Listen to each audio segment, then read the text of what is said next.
اهمیت ملی، جنبه ملی همین تشبث را هم باید ذکر کنیم، چون که باید درک شود که این از آسمان نآمده است، از جای خالی بر نخواسته است، بلکه همین تشبث آب از متن فرهنگ ما بیرون آمده است، از همین جوهر تمدن و فرهنگ ما، از جوهر ارزش‌های ملی ما بیرون آمده است و این یک پیام نیکی تاجیکان به جهانیان است.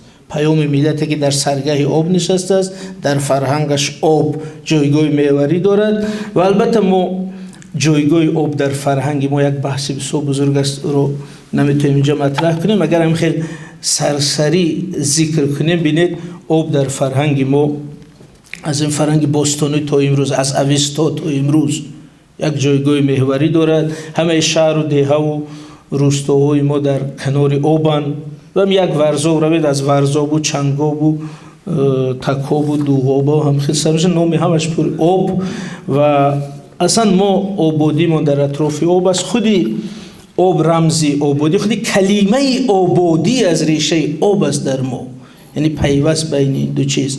و جنبه ناموسی آب هم برای ما مهم است، زیرا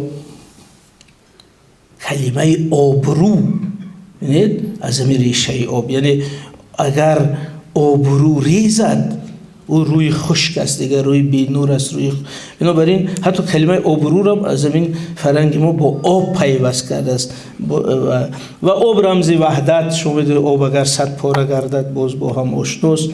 آب پاک داشتن، تشنه را آب دادن یک ارزش مهمی فرهنگ ما بود و همین در مکتب اگر یادتون باشه داستانی خیر و شر میخوندیم از نظامی گنجوی و عجیب است که همین نظامی میگه که این در فرهنگ ما نشده است.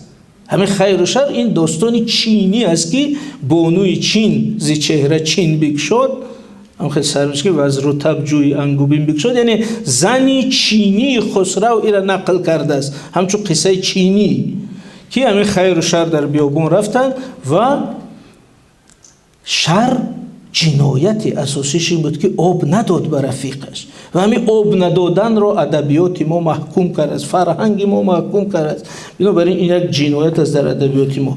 از این رو ما ملت که ارزش‌های آب محور داریم و هزاران شعر و داستان و قصه و مثل در ادبیات ما هست. همین داستان خسرو و شیرین هم بینه ایده اساسیش این است که شیرین از خسرو میگه اگر میخوای به وصال من رسی یک جوی آب گذران، یعنی نمیگه یگان چی بیار یگان کارنامه کن، بزرگترین کارنامهش همین گذراندن جوی آب است. اینا بسیار رمزی بزرگ است که در ادبیات ما و مردم ما آب رو همیشه میشناختن.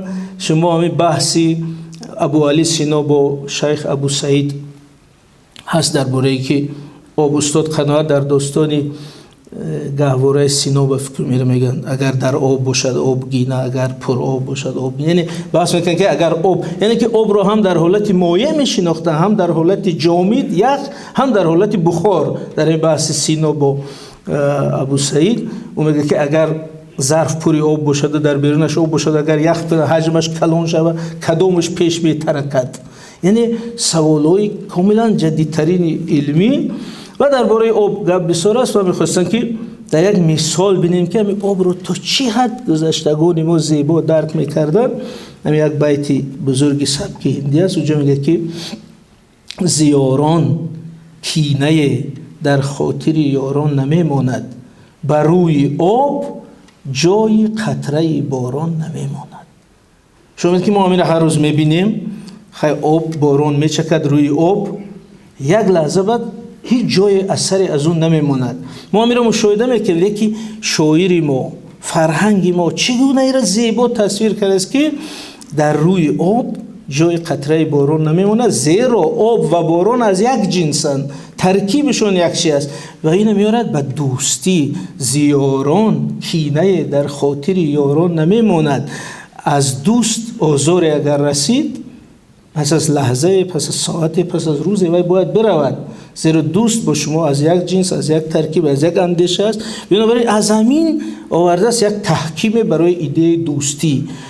بنابراین من میخواستم به یک گپ بگم که ما آب رو بسیار خوب میشناختیم. این بحثی کلان است در فرهنگ ما و خلاصه این بحث این است که ما با باوری میتونیم بگیم که این تشبث درباره آب ادامه می تمدن ما است، تجلی نمی فرهنگی بزرگ ما است که در محور اون شده عنصر پاک و مقدس مثل آب استاده است و چهره مثبت و سالم و نیک این ملت و دولت رو به جهان معرفی میکنه. اون شعاری که در فرهنگ ما است که ما برای وصل کردن آمدیم، امروز در شکل بیای در اطراف آب متحد شویم صدا داد.